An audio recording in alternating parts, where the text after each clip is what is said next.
Breakfast. Medical examination. Neil Armstrong, Commander, Apollo 11.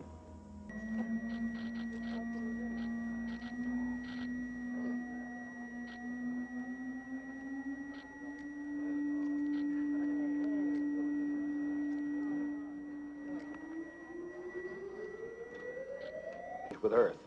Houston, Apollo 11, star 40 has just disappeared now in the sextant. Could the trunnion angle 47 something be a little high?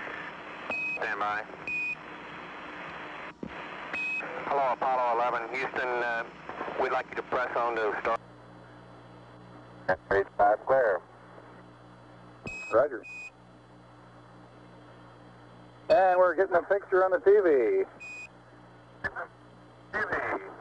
Okay. You got a good picture, huh?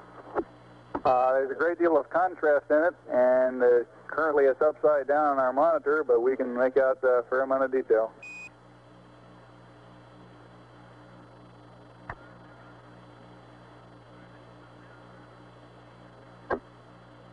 Okay, we can verify the position the opening I ought to have on the camera. Stand by.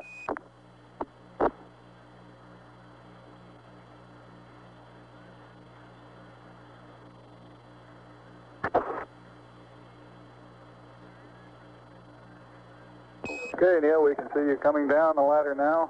Neil, we can see you coming.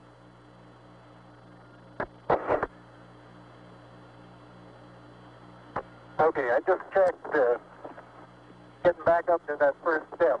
It's that isn't collapsed too far, but it's adequate to get back up. Roger, we copy. It's a pretty good little jump.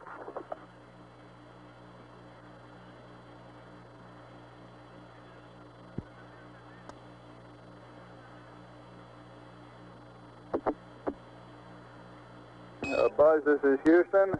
F2, 1/160th second for shadow photography on the sequence camera. Okay. At the foot of the ladder, the lamb footbeds are only depressed in the surface about 1 or 2 inches, although the surface appears to be very, very fine-grained as you get close to it. It's almost like a powder. Ground mass is very fine.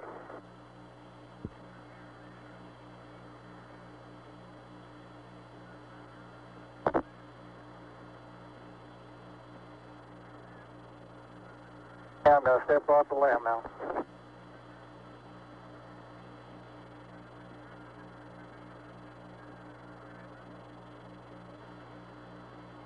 That's one small step for man,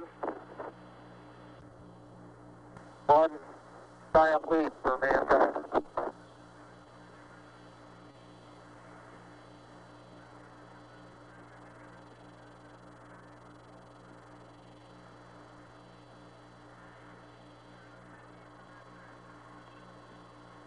As the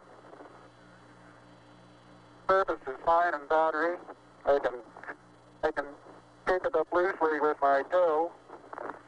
It does adhere in fine layers, like powdered charcoal, to the sole and sides of my boot. I only go in a small fraction of an inch, maybe an eighth of an inch, but I can see the footprints of my boots and the treads and the fine sandy particles. Neil, this is Houston. We're copying.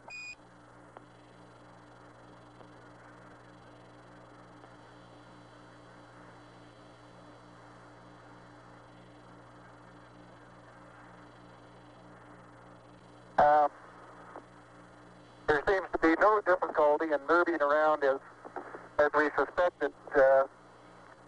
It's even perhaps easier than the simulations of 16G that we performed in various simulations on the ground. Absolutely no trouble to walk around.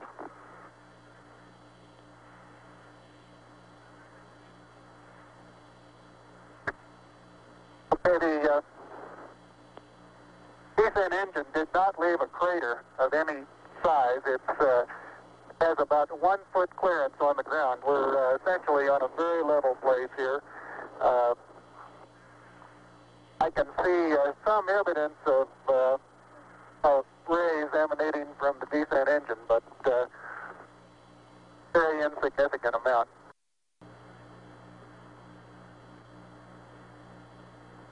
For those who haven't read the plaque, we'll read the plaque that's on the front landing gear of this LEM. There's 2 hemispheres, one showing each of the 2 hemispheres of Earth. Underneath it says, "Dear men from the planet Earth, first set foot upon the moon, July 1969 AD. We came in peace for all mankind." It has the crew members' signatures and the signature of the President of the United States.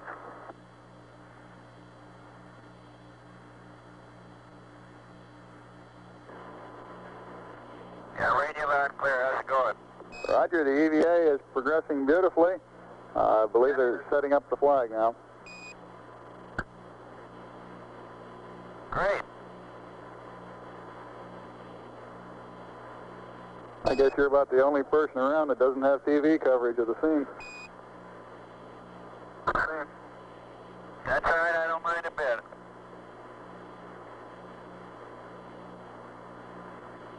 How is the quality of the TV? Oh, it's beautiful, Mike. It really is. Oh, geez, that's great. Is the lighting halfway decent? Yes, indeed. They've got the flag up now, and you can see the stars and stripes on the lunar surface. Beautiful, just beautiful.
Ladies and gentlemen, the first person to land a spacecraft upon the moon and the first person to set foot upon its surface, Mr. Neil Armstrong.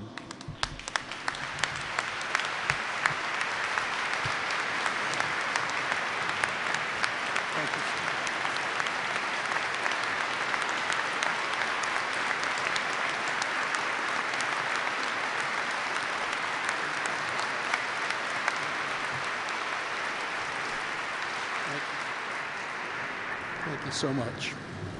Mr. Speaker, Mr. Reed, Mr. McConnell, Ms. Pelosi, members, distinguished guests. We gather in this remarkable monument to American history. This room connecting the houses of Congress. This room where ideological differences fade in the presence of the overpowering force of pride in what we do and what Americans have achieved. It's a privilege to be in this rotunda. High above us, just below the windows, stretches a frieze with 19 panels depicting important events in American history. The most recent of them, number 19, just above me here, depicts the first successful flight of a man in a powered aircraft by the brothers Wright 108 years ago. The depiction, in addition to the craft and the responsible individuals, includes an American bald eagle carrying an olive branch.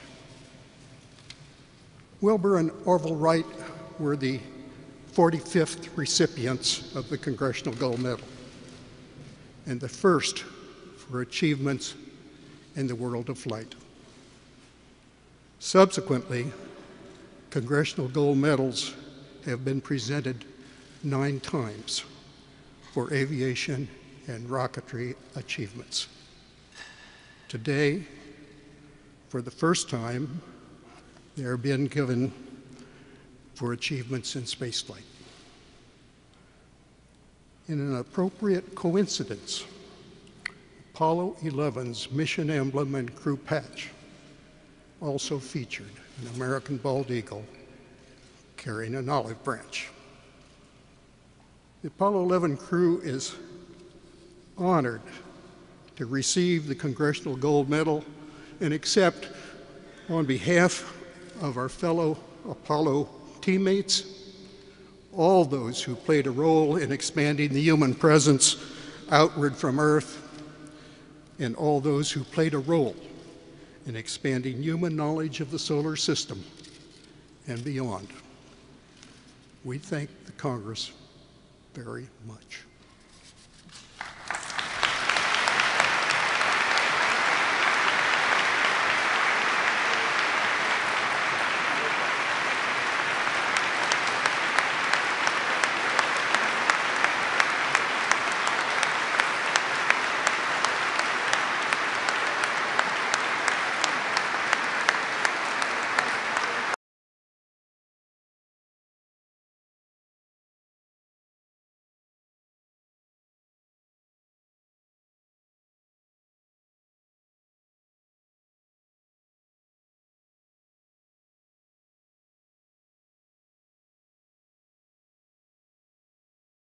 Watch now as the X-15 is launched from the B-52.